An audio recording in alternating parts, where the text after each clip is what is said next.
Good afternoon বন্ধুরা। তো দেখো আজ মাছ ভাজা, একটা মাছের মাথা দিয়ে তরকারি, সর্ষে বাটা, লঙ্কা, মাছের ঝোল, কাঁচকলা আলু মাছ দিয়ে ঝোল। আজ দুপুরে এই খাওয়া। তো বন্ধুরা, তোমরা সব ভাত খাওয়া হয়ে গিয়েছে কি?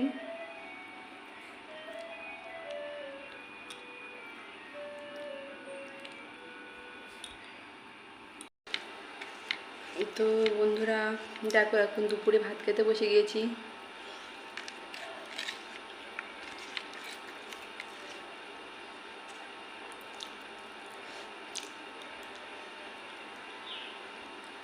তো বন্ধুরা,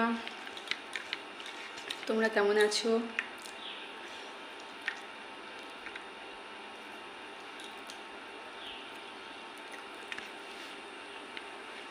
আশা করি ভালো আছো, আমিও ভালো আছি। যদি আমার ভিডিও ভালো লেগে থাকে লাইক কমেন্ট শেয়ার করতে ভুলো না বন্ধুরা।